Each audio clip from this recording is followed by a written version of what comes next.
ministre en charge des élections qui donne l'information, Cheikh Gueye a rencontré la presse et tenu une réunion avec les gouverneurs et préfets. RTS Kaolack entièrement rénové, le directeur général a réceptionné l'édifice, occasion de baptiser le studio de diffusion du nom de Babacar Carlos Ndiaye et de fêter les anciens agents. Parlons d'abord du projet de dépollution de la baie de Hann. Le ministre de l'Environnement a effectué hier une visite technique sur les lieux. Djibo Leyti Ka a constaté de visu l'état de dégradation de la baie provoqué par les déversements d'eau usée industrielle. Il a lancé un appel pour une mise en œuvre participative du projet financé par l'Agence française de développement et la Banque européenne de l'investissement à hauteur de 32 milliards de francs CFA. Ibrahima Fall Junior. Cette énième visite du ministre d'État, ministre de l'Environnement, sur la baie de Hann rentre dans le cadre du projet de dépollution financé par l'AFD, l'Agence française de développement et la Banque européenne d'investissement. L'accompagnement financier de l'AFD et de la BEI représente environ un peu plus de 30 milliards de francs CFA. Aujourd'hui, on est encore en plein cœur de ce projet qui n'a pas encore complètement démarré puisque l'exécution des travaux n'est pas encore à l'ordre du jour. C'est ici au canal 6, déversoir célèbre par ses fétidités, que la visite technique a commencé. L'eau noirâtre qui coule vers l'océan provient des industries de la place et ce sans traitement occasionnant du coup une forte pollution marine. Mais il y a pire que cela, laisse entendre un des acteurs. On a souvent tendance à montrer le canal 4, qui est le canal qui est derrière nous, en fait. Mais il est important de signifier qu'il y a un canal plus important, un canal qu'on appelle le canal 5, qui arrive au niveau du plan d'eau portière. C'est un canal qui a un tirant d'eau plus important, qui est plus important du point de vue charge polluante et qui arrive directement sur le plan d'eau portière sans traitement, sans aucune action. Sur place, un des riverains, président d'un groupe associatif, interpelle l'autorité de l'environnement sur une participation effective des populations pour une réussite du nouveau projet. Projet qui verra la mise en place d'une nouvelle station d'épuration qui va collecter des eaux usées industrielles pré-traitées. C'est un collecteur qui va partir du port, longer toute la baie, aller jusqu'à Mbao avec une station d'épuration et à partir de ce moment-là avec un émissaire qui sera à 3 km pour rejeter les eaux usées. Plus loin sur la baie, c'est l'indignation à la vue des immondices. Djibo Leyti Ka a plaidé pour une mise en œuvre participative au niveau du projet. J'ai appris ce matin-là, le conseil de Dakar n'est pas impliqué, il faut qu'il le soit. Donc finalement, ils sont d'accord avec moi pour élaborer un document rectificatif. De bout en bout, tout le monde doit être impliqué. Mais compte sur la presse, pour dire aux populations, cette saleté là, inacceptable. C'est très sale, c'est pollué. Qui paie un poisson risque de gros. Il parle, les normes sont de 80% presque. Et que maintenant, les gens qui baignent, c'est pas normal. C'est pas normal, il faut mettre des tableaux intitulés la baignade ici. Et comme les policiers le font, la gendarmerie le faut. Cet ultime projet de dépollution semble avoir été bien nourri. L'on garde l'espoir de voir la baie de Hann, longue de 14 km, retrouver son lustre d'antan. Par ailleurs, le ministre d'État, ministre de l'Environnement, a été détourné par des populations de pêcheurs déguerpis et recasés dans des conditions précaires.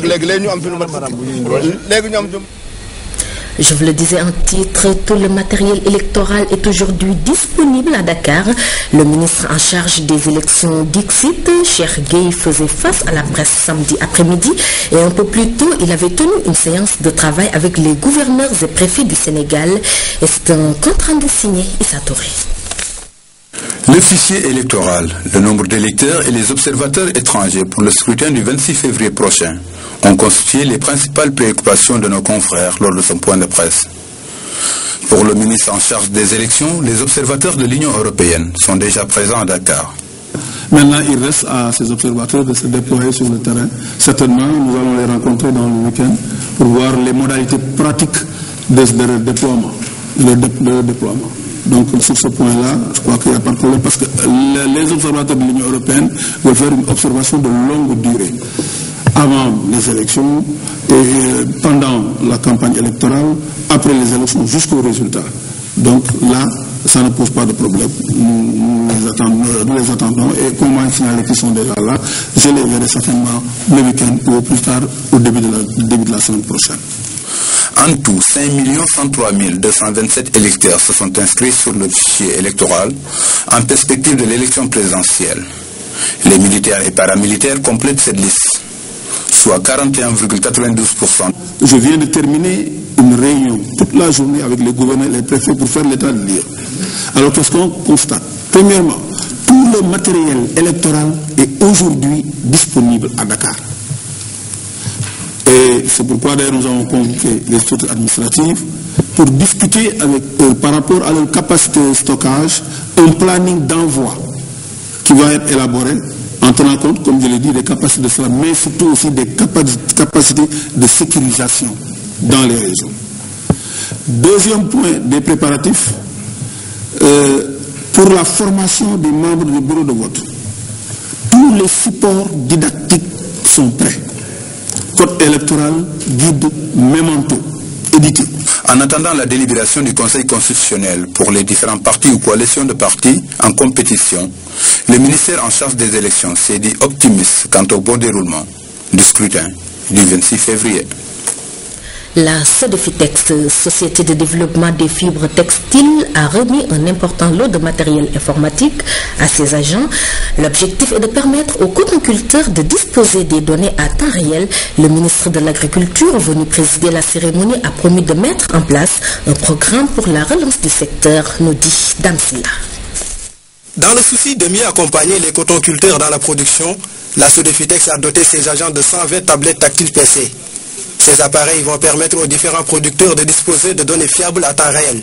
Les encadreurs dans le passé utilisaient des cahiers, des stylos, ils envoyaient des données à la direction de la production cotonnière à Tambacounda qui mettait un temps pour gérer ces données.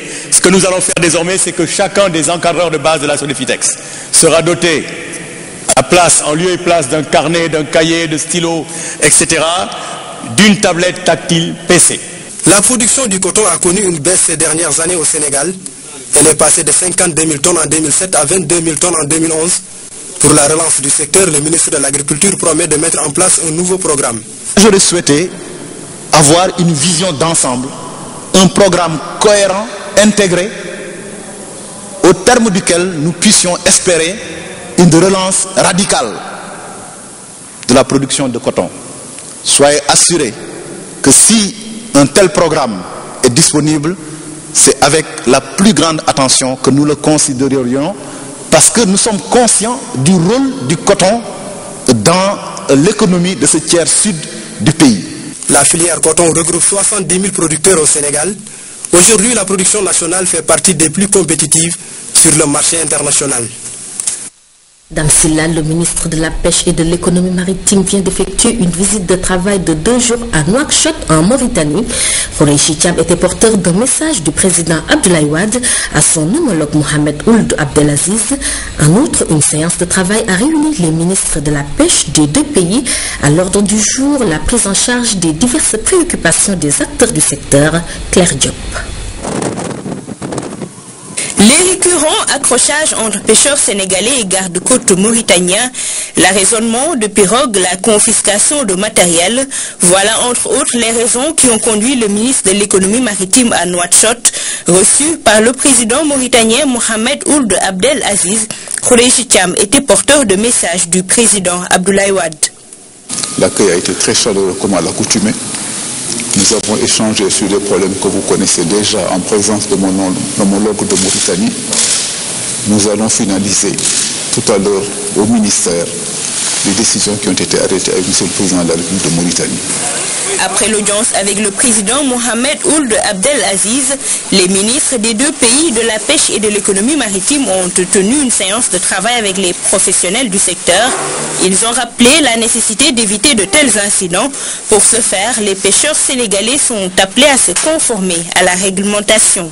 Une fois de plus, nous avons réussi avec la volonté des 2 pays à trouver une solution qui permet aux pêcheurs sénégalais d'avoir accès donc, à la zone de pêche en Mauritanie. Nous retrouvons des parties techniques très prochainement pour une négociation du futur accord. Je saisis cette occasion pour demander une nouvelle fois donc, aux pêcheurs donc, de respecter la réglementation et d'aider des administrations à faciliter la gestion de cet accord. Pour le moment, ils nous donnent 2 mois de pêche avec les 300 licences qui sont reconduites. Pendant ces 2 mois, ils verront si un changement de comportement est notable. À partir de ce moment-là, nous allons négocier de fond en comble un nouvel accord qui va permettre une pêche durable et saine entre nos 2 pays. Au sortir de ces échanges, 2 décisions ont été prises. Le protocole d'application de la Convention de coopération en matière de pêche et d'aquaculture a fait l'objet d'une reconduction de 2 mois avec allègement du dispositif de contrôle, mais aussi les 300 licences de pêche octroyées par l'État mauritanien à des pêcheurs sénégalais. Khoureyssi Thiam et son homologue mauritanien ont rendu également visite aux blessés du récent incident survenu à Ndiago. Les 2 parties ont lancé un appel aux pêcheurs pour le strict respect de la réglementation en vigueur. L'actualité hors de chez nous, Marc Ravalomanane est retourné à Johannesburg. L'ancien président malgache a tenté en vain de mettre fin à 3 années d'exil en Afrique du Sud. Son avion n'a pas pu atterrir hier dans la capitale malgache. Ainsi démarre l'actualité dans le monde en bref et en images. L'ancien président malgache, Marc Ravalomanane, est de retour à Johannesburg après avoir tenté en vain de mettre fin à 3 années d'exil en Afrique du Sud. Son avion a été empêché hier d'atterrir dans la capitale malgache où l'attendaient plusieurs milliers de ses partisans. Ses collaborateurs ont donc annoncé qu'ils suspendaient leur participation aux institutions de la transition. Ils reprochent au président de l'autorité de transition, Andry Rajoelina, de manquer de volonté politique pour résoudre la crise à Madagascar.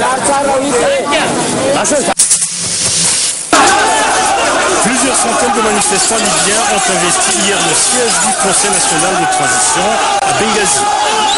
Ils ont envahi le bâtiment avant de saccager ses locaux.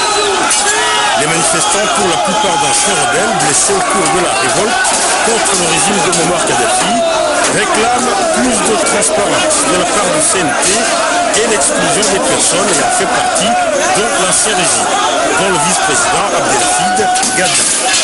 Ce dernier a annoncé sa démission par téléphone sur la chaîne qatari Al Jazeera. Etienne Tshisekedi persiste et signe. Le leader de l'UDPS, qui s'est autoproclamé président élu de la RDC, s'apprête à former son gouvernement la semaine prochaine. Depuis son domicile de l'unité à Kinshasa, il a annoncé vendredi sa prise de fonction comme chef de l'État et compte gouverner par ordonnance en attendant la mise en place de nouvelles institutions élues. Le secrétaire général du parti présidentiel, Obel Minakou, a qualifié cette déclaration de nulle et de sans effet. Il rappelle que la RDC dispose d'un président élu, bénéficiant de la légalité et de l'effectivité du pouvoir. Nous revenons à l'actualité sénégalaise maintenant pour parler de ce 20 janvier décrété journée sans femmes en prison par le président de la République. 34 ont été graciés. Le ministre de la Solidarité nationale qui accompagne l'initiative a mis à leur disposition des tissus et paquets de vivres. L'objectif est de marquer une forte solidarité en faveur de cette couche de la population sénégalaise. Claire Diop. Aucune femme en prison en ce jour de 20 janvier 2012, une première dans l'histoire du Sénégal. L'idée est du président de la République. L'objectif était de poser un acte fort de générosité envers les prisonnières. Le geste est jugé de haute portée humanitaire par les femmes libérales. Aujourd'hui, cette journée qui permet aux femmes détenues donc de sortir de la prison et de respirer l'air de la liberté, c'est une grande générosité du chef de l'État. Et donc nous, en tant que d'abord femmes, nous devons, femmes ministres, nous devons soutenir d'abord l'initiative du président de la République, mais soutenir l'initiative parce que nous sommes des femmes, apporter notre soutien moral à toutes les femmes détenues. L'État a aujourd'hui montré que les femmes détenues ne sont pas des oubliés de la nation, même s'ils sont en conflit avec la loi. Et aujourd'hui, acte ne peut être plus noble que cette initiative du chef de l'État que nous saluons en tant que femmes. Le ministère de la Solidarité nationale a tenu à accompagner cet élan du président au-delà de la libération provisoire des femmes. Un autre aspect important, s'offrir des cadeaux entre citoyens. Nous avons dégagé un lot de paniers remplis de denrées alimentaires que nous allons offrir à toutes les femmes détenues pour matérialiser justement ce soutien, d'abord moral, mais matérialiser la solidarité qui est dessinée à travers l'initiative. Dans tous les cas, ces prisonnières ont bien profité de cette journée de liberté au centre d'adaptation de Sébikotane, lieu du grand rassemblement. Hors caméra, elles ont chanté et dansé au rythme du tam-tam et du yuza. Quant aux 34 autres graciées par Maître Abdoulaye Wade, elles sont au sein de leur famille humant l'air de la liberté, chose précieuse dans la vie d'une femme. Inauguration ce vendredi du collège Bosphore. L'établissement est un démembrement du groupe Yavuz Selim. Le complexe comprend une école préscolaire, un internat et des laboratoires d'études de langue.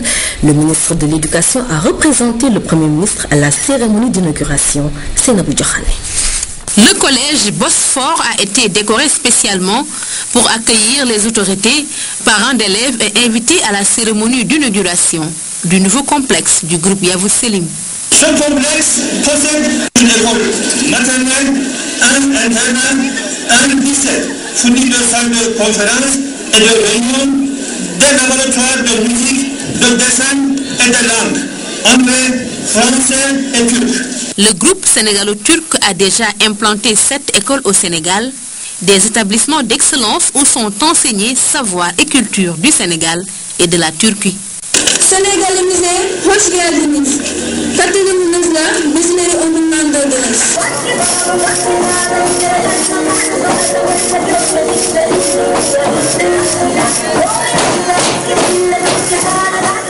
La construction du collège Bosphore est donc un prolongement du partenariat qui lie Dakar à Istanbul. Les écoles turques au Sénégal jouent un rôle important. Elles offrent non seulement l'opportunité aux Sénégalais d'avoir une éducation qualifiée, mais aussi la possibilité de connaître la culture turque. Car l'éducation est l'un des moyens les plus efficaces pour construire une interaction formidable entre des cultures différentes. C'est grâce au partenariat de la Turquie que nous avons rénové et la grande mosquée et l'institut islamique. Nous venons de créer en internat tous les autres filles islamiques. Vous voyez que le Sénégal a d'excellents rapports avec la Turquie en matière d'islam. Le groupe qui porte le nom du premier sultan de la Turquie est présent au Sénégal depuis 15 ans. Yavuz Selim participe à l'éducation de milliers d'enfants sénégalais à travers ses établissements qui se trouvent à Dakar et Thiès. Dans l'actualité nationale toujours, et nous parlons maintenant de l'amicale des administrateurs civils du Sénégal qui appelle ses membres à observer une neutralité absolue dans la gestion du processus électoral. Elle invite aussi les acteurs politiques à faire preuve d'esprit de dépassement. C'était au cours d'un dîner-débat organisé ce week-end. Notre reporter Cheikh Bamba Gueye y a assisté. Voici son compte rendu. Dans le but d'obtenir une élection présidentielle apaisée, transparente, libre et démocratique, l'amicale des administrateurs civils du Sénégal compte jouer sa partition. Elle interpelle par conséquent les acteurs politiques à faire preuve de dépassement avant de prendre ses responsabilités pour ne mettre qu'au premier plan l'intérêt national. Le Sénégal a une longue pratique électorale avérée. Ce qui fait que notre pays a toujours été qualifié comme une exception démocratique sur le continent africain. Aujourd'hui, nous avons un label à sauvegarder, un label à pérenniser après les élections donc, de 2012. Il ne faudrait pas qu'on assiste à un craquellement de cette vitrine démocratique. Dans un état de droit, il faut respecter la Constitution, quelles que soient les circonstances. C'est d'ailleurs ça qui fait qu'on est dans un état de droit. Dans un état de droit, Toutes les normes doivent respecter la Constitution.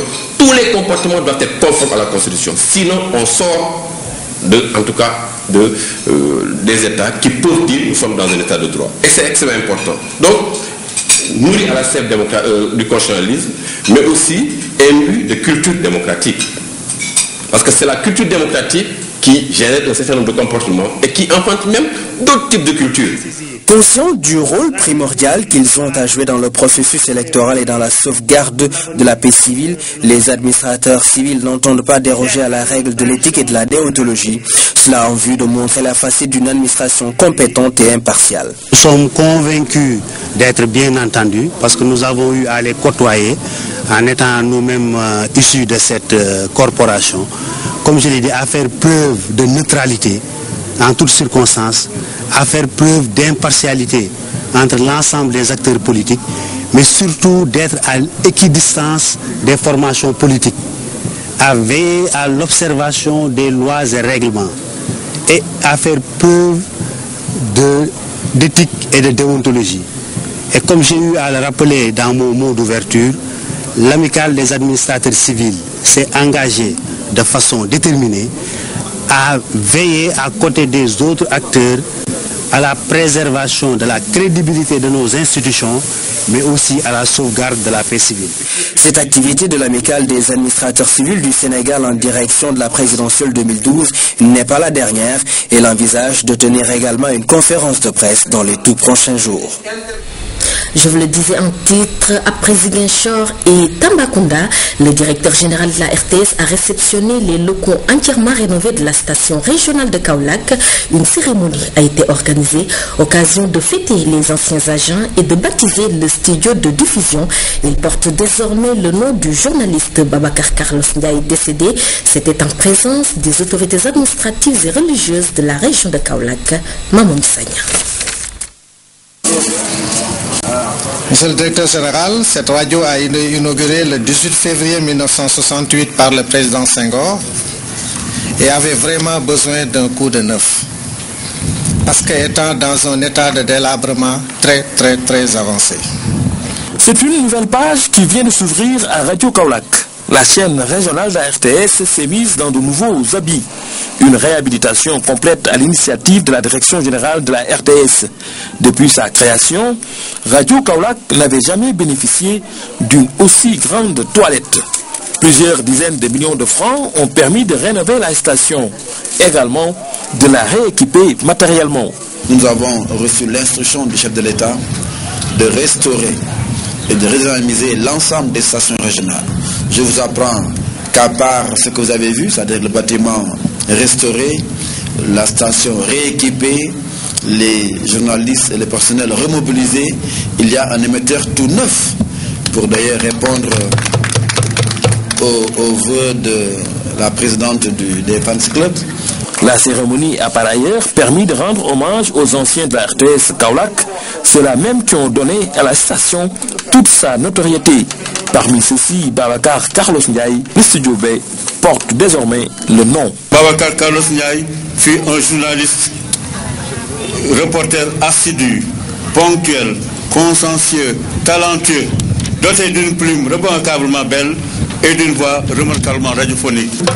Élégant dans ses propos, élégant dans son écriture, élégant dans son port vestimentaire. Et j'ai retenu ça de Babacar Carlos Ndiaye.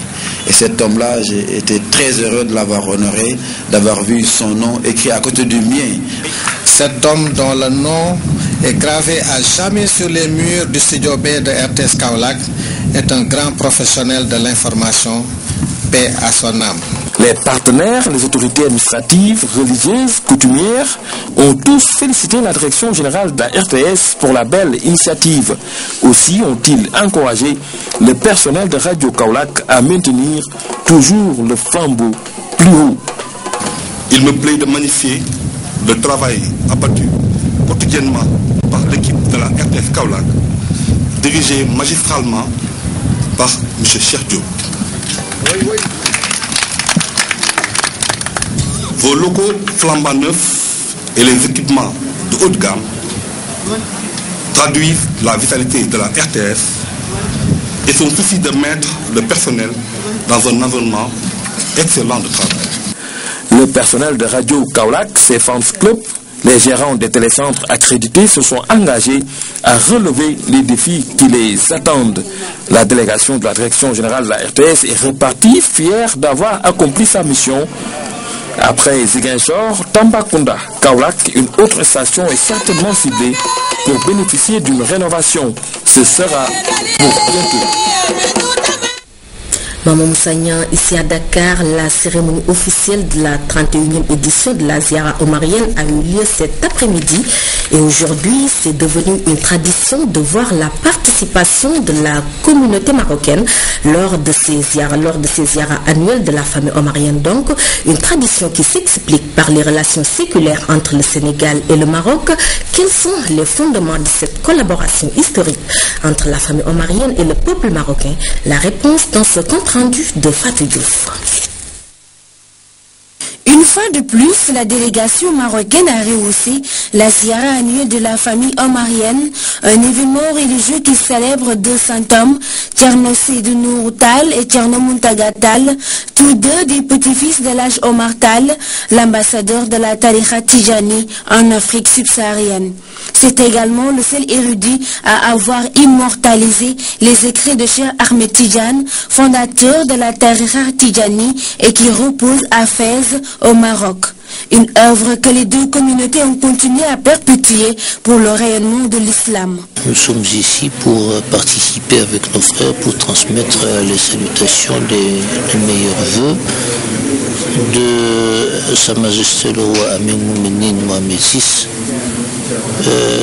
d'exprimer une fois la fraternité et la solidarité des deux peuples marocains et sénégalais, des deux chefs d'État, Sa Majesté le roi Mohamed VI et son Excellence Maître Abdoulaye Wade, qui veillent sur le bon déroulement de ces événements religieux qui reflètent les relations historiques, séculaires qui relient les deux peuples marocains et sénégalais. C'est toujours un plaisir renouvelé pour la famille oumarienne de recevoir la délégation marocaine. Cela ne fait que contribuer à la redynamisation de la dimension spirituelle des relations entre les deux peuples. C'est toujours un grand honneur pour le calife Thierno Madani et l'ensemble de la communauté omarienne de les accueillir. C'est l'occasion de souligner davantage les relations combien éminentes qui dépassent même un cadre de fraternité, des relations qui ont atteint le sommet de la fraternité, à savoir que nous nous sentons tous, Sénégalais et Marocains, appartenir à la même famille. Au-delà de la dimension spirituelle, les liens entre le royaume chérifien et le Sénégal remontent à plusieurs siècles. Les deux peuples ont toujours noué des relations d'amitié et de fraternité. Fatou Diouf, cette 31e ziara, pour rappel, est dédiée à Thierno Seydou Nourou Tall et Thierno Muntaga Tall, mais elle a aussi permis de revenir sur la vie et l'œuvre de leur illustre grand-père, Cheikh Omar Foutiyou Tall, qui fut incontournable dans l'expansion de l'islam en Afrique, au Kalsoum Sall. Cheikh Omar Foutiyou Tall était de ces érudits de Dieu qui ont passé toute leur vie à prêcher le message divin. Un long périple de 21 ans l'a conduit au Moyen-Orient, mais aussi dans beaucoup de pays africains. Partout où il est passé, Cheikh Omar Foutiyou Tall a proclamé l'unicité de Dieu et le noble comportement prophétique. Les frontières n'existaient pas pour le Cheikh. Et il l'a répandu dans toute la sous-région. Partout où il est passé, il a construit des mosquées, des daras pour enseigner l'islam. Le Wurd Cheikh Ahmed Tidiane. Aujourd'hui, les descendants de Cheikh Omar militent pour la même cause, un islam fédérateur. Récemment, nous avons vu Thierno Madani, il est allé en Casamance pour faire des prières pour la paix, aussi bien demander aux gens de cesser le feu. Notre objectif aujourd'hui, c'est que tout le monde vive en paix, aussi bien le musulman, le catholique, et les autres confessions, toutes confondues. En plus de cette émission, d'autres projets tiennent à cœur les petits-fils du guide.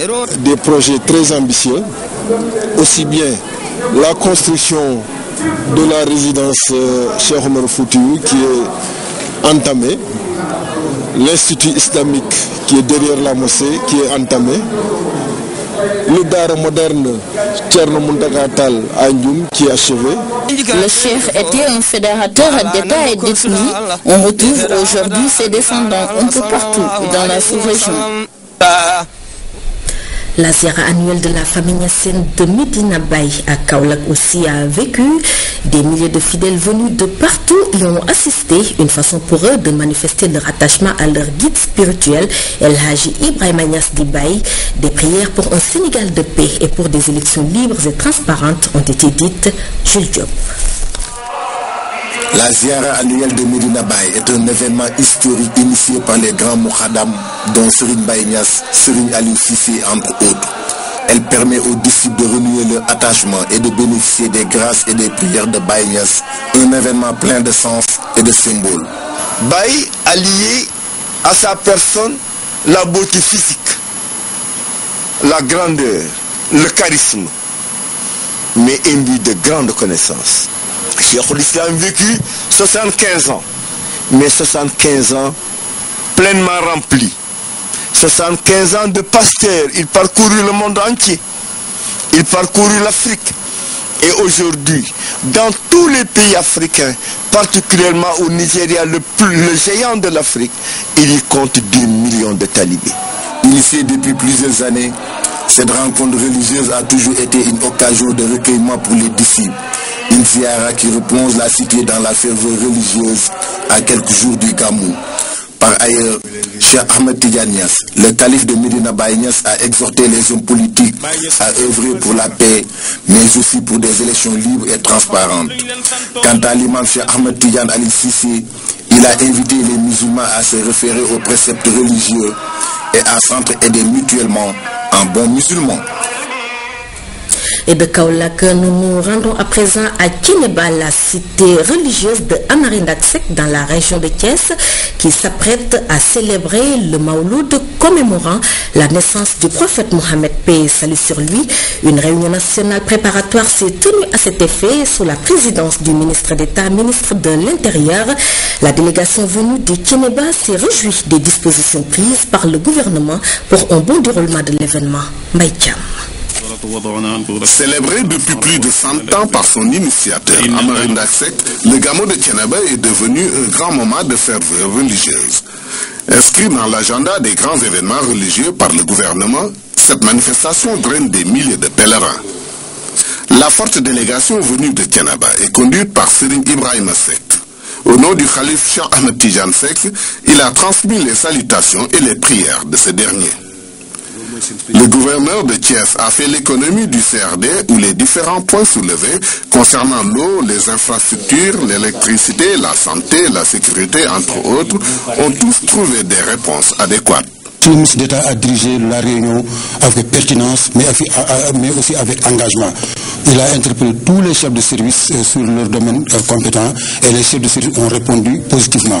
Donc nous aussi à Thiénaba, au nom du Khalife général de Thiénaba, nous remercions M. le Président de la République, le Premier ministre, l'ensemble du gouvernement, mais plus particulièrement M. le ministre d'État, vraiment qui a conduit cette réunion comme on l'a voulu, comme le Khalife l'a voulu. Il a donné même des instructions, il a même demandé à ce qu'une mission va à Thiénaba pour voir de très près les travaux qu'on a entrepris au niveau de Thiénaba. Des assurances et des garanties qui témoignent de la volonté politique du chef de l'État de faire des cités religieuses des villes modernes. Ce Maouloud qui se tient sur 2 jours, ce qui est une spécificité aussi du Gamou de Thiénaba. Et c'est pourquoi le président de la République a donné des instructions spéciales pour que toutes les mesures soient prises afin que le Gamou puisse se dérouler dans d'excellentes conditions. Nous avons même profité de la réunion pour faire le point par rapport aux infrastructures qui doivent être réalisées à Thiénaba. Car, comme vous le savez, le chef de l'État a entrepris de mettre en œuvre un programme spécial de modernisation de l'ensemble des capitales religieuses du Sénégal. Bien entendu, Thiénaba fait partie de ce programme et aujourd'hui, la réalisation des infrastructures a commencé. Ce que souhaitent donc les autorités religieuses de Thiénaba, c'est que ce programme soit accéléré, qu'il soit accéléré et mieux suivi pour que les infrastructures répondent justement à la philosophie du président de la République. Le chef de la délégation, Serigne Ibrahima Seck, a exprimé la satisfaction de Serigne Thiénaba pour les dispositions prises par le gouvernement. Satisfaction accompagnée de prières. Pour l'édition 2012, le calife Cheikh Ahmed Tidiane Seck l'a placé sous le signe de la vérité pour pérenniser la paix. Un thème plus que d'actualité. Et nous reparlons de la ziara de la famille omarienne, la paix comme credo. C'est le message du marabout Thierno Madani Tall, message adressé aux centaines de personnes qui ont assisté cet après-midi à la cérémonie officielle de la 31e édition de la ziara. Aussi, il a plaidé pour la sauvegarde de la stabilité sociale au Sénégal.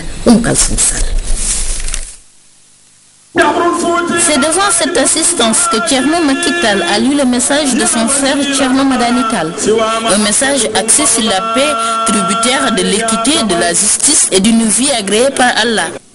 Un message qui trouve tout son sens dans le contexte actuel où le Sénégal a besoin de stabilité pour mieux réussir son projet de développement. L'islam, religion de paix et de justice au service de la concorde et de la justice sociale, est d'ailleurs le thème de cette ziara. Nous lançons un appel fraternel à l'illustre peuple sénégalais, tout composant confondu, pour que la sagesse et la raison prévalent avant, durant et après les échéances électorales. Le peuple sénégalais étant un peuple pur, pur et averti sur le plan politique, doit par conséquent s'abstenir de tomber dans le piège du Satan, le maudit qui cherche à semer la haine et la discorde et pousser les fidèles à la déviance du droit chemin. Un message aux différentes couches de la société qui étaient présentes. Nous ferons tout ce qui est à notre pouvoir pour que ces élections se passent dans la paix civile. Mais la paix suppose la justice. La paix suppose la vérité. Donc tout ce qui doit se passer se passe dans la justice et la vérité. Et en ce moment-là, il y aura la paix si Dieu le veut. En tout cas, nous y travaillerons, nous socialistes. Sans la paix, rien n'est possible. Je pense que c'est une interpellation qui s'adresse à tout le peuple. Et nous devons tous nous approprier ce message. La violence est assoupie, que la malédiction s'abatte sur celui qui la réveille. Un hadith qu'a rappelé Thierno Madani Tall dans son discours. Cette 31e édition de la ziara omarienne s'est tenue dans une période préélectorale, un moment idéal pour les petits-fils de Cheikh Omar de prêcher la paix. Préserver la paix, rien que la paix, c'est le message lancé par le secrétaire général de l'ONCAV à l'endroit de la jeunesse, mais aussi des responsables politiques. Et c'est un prélude au grand rassemblement qui sera organisé demain à la place de l'Obélisque. Je vous propose d'écouter maintenant le secrétaire général de l'ONCAV au micro de Issa Touré. Les jeunes n'ont pas réclamé la parité, mais vous savez que les jeunes constituent l'écrasante majorité de la population. Cela veut dire quoi? Que si le pays bascule dans l'instabilité, c'est l'avenir de la jeunesse qui bascule dans l'instabilité. Aussi, nous profitons de cette opportunité pour véritablement appeler l'ensemble des politiques, des leaders politiques, y compris l'État comme l'opposition, à nous rejoindre demain à 15h à la place de l'Obélisque, afin que nous puissions, à l'instar des autres leaders d'opinion, les marabouts, les daïras et autres leaders d'opinion, que nous puissions véritablement prier et demander pour qu'on ait des élections apaisées afin que le Sénégal, qui est aujourd'hui une vitrine de la démocratie et qui nous vaut des jalousies, véritablement puisse rester vitrine de la démocratie. Nous ne sommes pas là aujourd'hui pour contrecarrer la manifestation de n'importe quelle structure. Nous encourageons chacun dans ses positions, mais nous voulons juste dire à l'ensemble des protagonistes, si protagonistes il y en a, à l'ensemble des courants, que vous pouvez tout faire, mais préserver le Sénégal, préserver notre pays, nous voulons la paix. Voilà le discours que nous allons marteler demain. Nous sommes des jeunes, nous sommes l'écrasante majorité. Faites ce que vous voulez, dites ce que vous voulez, mais préservez ce que nous avons en commun et c'est ce pays-là. Voilà le discours que nous allons marteler demain. Le groupe Bolloré Logistique Sénégal rend hommage à ses agents les plus méritants. Une mention spéciale a été faite au directeur des ressources humaines parti à la retraite pour service rendu. Pour rappel, c'est une fête qui est organisée chaque année par l'entreprise, nous dit Ndeye Aïda Dia. Des départs à la retraite fêtés en pompe. Parmi ces derniers, un doyen de Bolloré Logistique Sénégal, le directeur des ressources humaines sortant. Il a passé, avec d'autres de ses camarades, la majeure partie de sa vie à servir cette entreprise. Lorsqu'on fait 39 ans quelque part, c'est parce qu'on s'y plaît. Et quand même, c'est presque maintenant une famille pour moi. Donc je pars aujourd'hui satisfait, comme on dirait pour un soldat à mission accomplie. Et je souhaite une pleine continuation et plein succès pour notre groupe qui continuera à rayonner au Sénégal comme partout en Afrique. Nous avons fêté donc aujourd'hui des employés qui, toute une vie, se sont consacrés, comme je vous l'ai dit, au développement du groupe Bolloré Sénégal. Groupe qui, comme vous le savez, est une entreprise citoyenne qui se veut au service du développement économique et social de notre pays et qui entend jouer sa partition dans ce domaine. Donc c'était donc une fête de témoignage. D'autres agents méritants ont aussi été décorés pour leur abnégation dans le travail. Ils ont été donnés en exemple par les autorités de Bolloré, ce groupe qui compte plus de 700 agents, dont 98% de Sénégalais. Je félicite à nouveau les récipiendaires et j'y associe leurs familles respectives sans lesquelles ils n'auraient certainement pas pu réussir de pareilles œuvres. Cette promotion de l'amour au travail doit aussi être une préoccupation des travailleurs et des employeurs. L'ambition pour le groupe Bolloré, c'est en assurer le rayonnement au Sénégal et le président Mamadou Racine-Sy vient de le dire, de l'ancrer comme une entreprise citoyenne. Et cette entreprise est sénégalaise parce que 99% de l'effectif du groupe est constitué de jeunes, de vieux du Sénégal. Et au niveau de la direction, 98% de l'effectif est constitué de Sénégalais. C'est un groupe qui est fortement attaché au Sénégal parce que le Sénégal est un pays phare en Afrique. Avec plus de 22 000 collaborateurs répartis dans une cinquantaine de pays africains, le groupe Bolloré organise chaque année cette fête au Sénégal pour ses travailleurs. La cérémonie de présentation de vœux est d'ailleurs l'occasion de communier ensemble. L'ambiance était au rendez-vous avec Abdou Dité-Sek et Koucha sont tout simplement ravis de l'assistance. Nous passons maintenant à la santé pour parler de l'association des femmes dentistes du Sénégal qui a fêté son 7e anniversaire. Les élèves de l'école primaire Sakoura Badian de Koloban ont eu droit à des consultations bucco-dentaires gratuites. L'association compte s'impliquer pour une promotion de cette spécialité à travers tout le Sénégal, nous dit Omar Diaw. Voilà plusieurs années maintenant que les femmes dentistes ont mis en place leur association qui œuvre pour la promotion de la santé bucco-dentaire. Cette année, elles ont offert des soins gratuits à des élèves d'une école de Dakar. Des consultations et soins gratuits et distribution de kits d'hygiène bucco-dentaire à l'école Sakoura Badian de Koloban. Nous avons eu à prendre en charge près de 600 élèves. La célébration de ce 7e anniversaire a réuni autour du gâteau la famille des dentistes. On retrouve de vieilles connaissances attachées à la profession. Mais faire cavalier seul n'est pas l'objectif de ces femmes, partie intégrante de la structure nationale. Nous avons voulu, en tant que femmes, nous regrouper pour faire valoir notre spécificité, exploiter les spécificités de la femme, connue pour son engagement et pour sa solidarité. Il y avait beaucoup de collègues hommes qui ont répondu à notre appel. Parmi les activités de cet anniversaire, une conférence publique donnée par le professeur Malik Semben sur l'importance de la santé bucco-dentaire. L'association compte se mettre davantage aux côtés des populations déshéritées. Notamment les femmes, les enfants et les personnes âgées. Nous disposons d'un car équipé d'un fauteuil dentaire qui nous permet de mener des activités dans les règles de l'art, quelle que soit la localité au niveau du Sénégal. L'offre de soins en chirurgie dentaire est encore à améliorer, car malgré les efforts faits par les autorités, beaucoup de populations, rurales comme urbaines, n'ont pas accès à cette spécialité.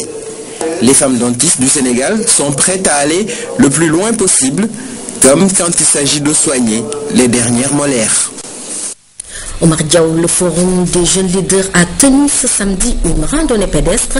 Ses membres ont marché de la place de l'Obélisque à la RTS et l'objectif est de sensibiliser les populations sur la transmission mère-enfant du VIH-Sida d'Amsila.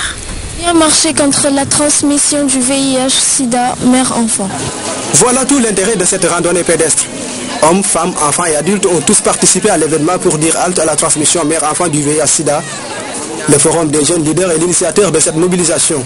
L'équipe SMS Consulting a prévu de faire une randonnée dont le but est tout simplement, comme on l'a dit, lutter contre la transmission mère-enfant du VIH-Sida. Et éventuellement, comme vous venez de le voir, on est accompagné de beaucoup de jeunes, des ASC, notamment aussi le Fans Club du collectif de Modulo qui a amené une délégation. Et tout ça vraiment pour montrer que le sport se met au service du développement. Nous avons vu qu'il était nécessaire que nous fassions une bonne action pour la jeunesse sénégalaise. Nous remercions également la Fondation Éducation Santé qui nous a accompagnés sur le plan technique et moral lors de cette activité, ainsi que le Conseil national de lutte contre le sida. Le Sénégal se fixe comme objectif d'atteindre le taux de zéro infection du VIH de la mère à l'enfant d'ici 2015. Actuellement, le taux est de 5% au niveau national. Un chiffre faible comparé aux autres pays africains qui aujourd'hui atteignent la barre des 20%. Nous appelons tous les couples pour que les femmes enceintes fassent le dépistage du VIH dès le premier trimestre et que ces femmes respectent les 4 consultations prénatales et que les enfants aussi puissent être suivis pendant 2 ans. Parce qu'il faut 6 mois de suivi durant les grossesses et 2 ans de suivi chez les enfants. C'est une très bonne initiative. Au moment où des jeunes sont dans d'autres champs, eux ils sont dans le champ de l'investissement humain, donc de la prévention de la transmission de la mère à l'enfant. Autrement dit, ces enfants qui ont marché aujourd'hui sont les jeunes de demain. Chaque jour, 1000 naissances sont infectées par le VIH-Sida dans les pays en développement. Cependant, au Sénégal, le taux de prévalence est de 0,3%. Un rappel avant de nous quitter, et c'est à propos de la Ziara omarienne. Nous reviendrons dans nos prochaines éditions sur la cérémonie officielle donc, que vous aurez en page spéciale à partir de 22h30 ce soir. C'est la fin de ce journal. Merci de l'avoir suivi.